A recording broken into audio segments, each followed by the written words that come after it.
All right, today we're going to dive into a legend that's, believe it or not, 600 years old. It comes from the heart of this incredibly powerful but also really turbulent empire. And get this, it's a story about a library that only opens at night, and its guardian, well, the guardian doesn't breathe. So, let's set the scene. It's the 15th century.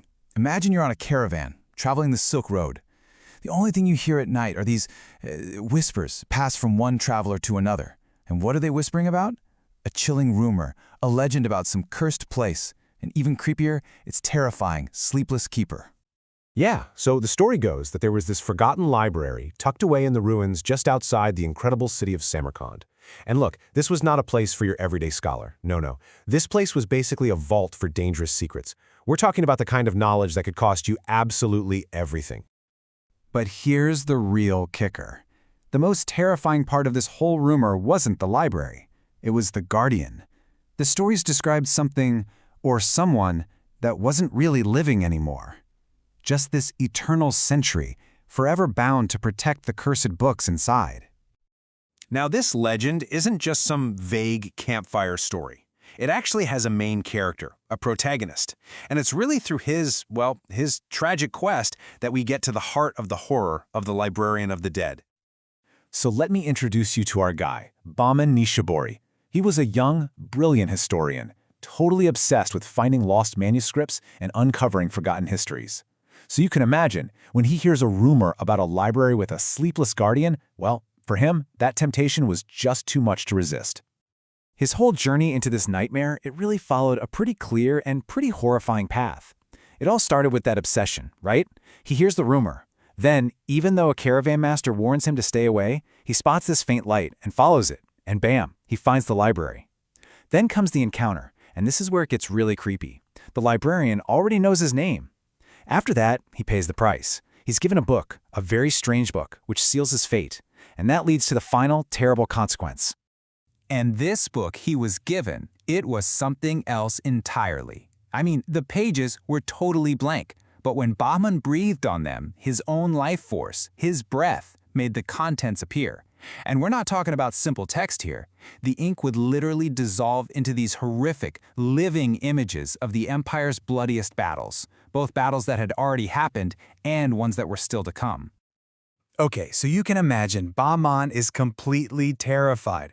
He slams the book shut, but it doesn't matter. The images, the sounds of war, they just keep echoing from its pages. And that's when the librarian says it, that chilling line that basically confirms, yep, you've crossed a line you can't uncross. The next morning, people find Bahman's body by the side of the road. There are no wounds, nothing like that. But his face, it looks like it's aged 50 years in a single night. And lying right next to him is the book, open to the very last page. And on that page, in what looks like fresh ink, is the new message. Okay, so where in the world does a story like this come from? I mean, it sounds like pure horror fiction, right? But to really get it, to understand the legend, we have to look at the world that dreamed it up, the incredibly complex and, yeah, often terrifying Timurid Empire. You know, the Timurid Empire was just a massive bundle of contradictions. On the one hand, you've got this incredible golden age of science, art, and learning. We're talking magnificent libraries, amazing schools. But on the other hand, it was an empire built on constant, brutal warfare, political assassinations, and mysterious disappearances. And that tension, that deep divide between enlightenment and sheer terror, well, that's the perfect soil for a legend like this to grow. Which, of course, brings us to the big question. Was any of this real? Was there actually a library guarded by some undead keeper just outside Samarkand?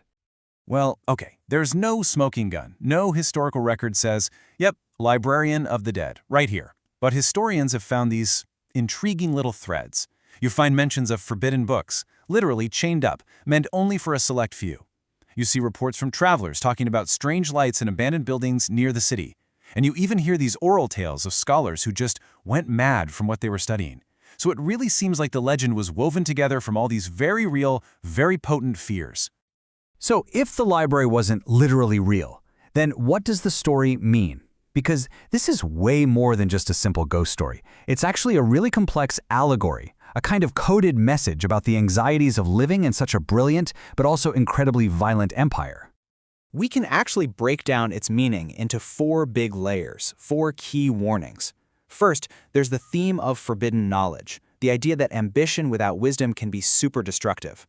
Then, it's a political critique, right? A way of saying that telling the truth under a tyrant has a bloody price.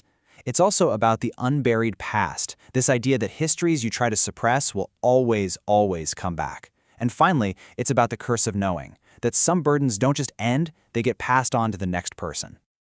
And that really brings us to the core metaphor of the whole legend. The librarian who doesn't breathe, that's a symbol for the historian who learns too much. Think about it. Once you know the brutal, bloody secrets of how an empire is really built and run, you're forever bound to that knowledge. You become a guardian of a truth that kind of isolates you from everyone else, from the world of the living. So that brings us to the final question, really. Why? Why does this 600-year-old story from an empire that's long gone still have this power to fascinate us, and honestly to kind of unnerve us, even today? Well, its staying power really comes down to this kind of perfect formula. For one, it taps into these fears that are totally universal, the fear of knowing too much, or the fear of the past literally haunting the present. It also has this incredible setting, right? Samarkand's ancient and ruined landscape makes the horror feel grounded and real. And at the end of the day, it's just a killer story, a perfect blend of history, horror, and a really powerful moral lesson. You know, the legend of Bama Nishaburi is this timeless reminder that learning isn't always a one-way street. Sometimes you open a book and something looks back at you. Which leaves us with one final and kind of chilling thought to chew on. What secrets from our own history are just lying there, dormant, waiting for a reader to come along and awaken them?